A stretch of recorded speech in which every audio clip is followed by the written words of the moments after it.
When Jimmy Jensen started his police career in Lakeville back in 1956, he was the Lone Ranger, so to speak. He was elected as constable of Lakeville Township, the only law enforcement officer to serve this area. My first years, I didn't carry a gun either, just a nightstick. That's all we had. It may seem strange for a police officer to not carry a gun, but Jensen is quick to point out times were much different when he started out. Back in those days, those early days, that we had any crime that we had to contend with. Jensen grew up in the Lakeville area and admits that the first time he came into contact with the police was well before he joined the force in 1956.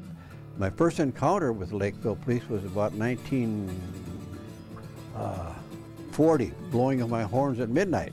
Jensen was responsible for patrolling what is the current downtown area plus 1 square mile around it with a population of about 2,000 people.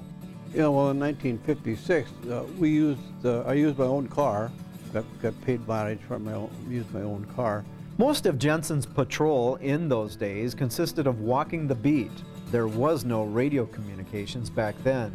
We'd walk the streets, and then there was a red light on the pole by the liquor store, and if somebody called, they called the liquor store, and then when the bartender would turn on the red light, and so we'd go there and get our message, and then they'd go and take care of whatever the call was. It would take several more years before the red light on the pole was replaced with a radio system. Eventually, we got a 3-watt radio that we could communicate with Dakota County, and that went on for a few years. Jensen says he never had any close calls with life or death while on duty, or at least he thought, until one day a detective made him aware of an incident involving a burglary at a gun store. I could have been shot that night. I was pulling doors at Orchard Lake at the gun shop. I didn't get out and pull the door. I just used the light to check the doors.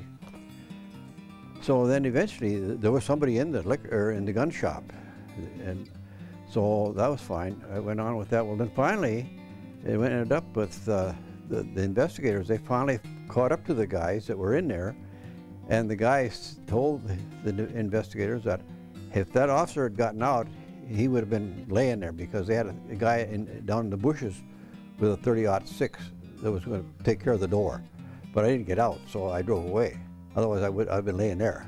Jensen saw many changes during his 30-year career in Lakeville. In 1967, the village of Lakeville merged with the township to form a 38-square-mile city.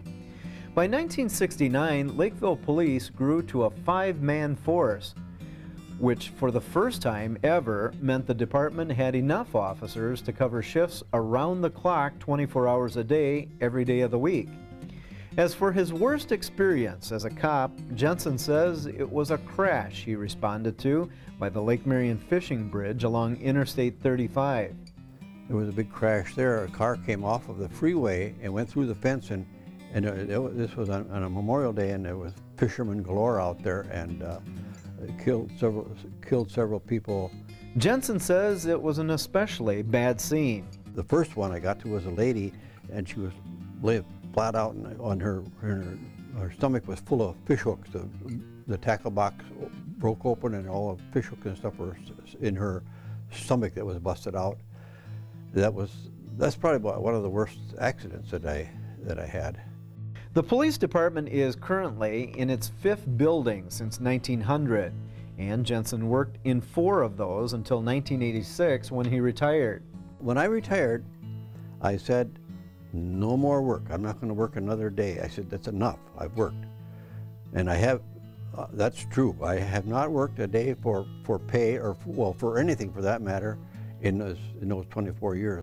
Jensen is relieved that his police days are over, especially with how times have changed so much with crime.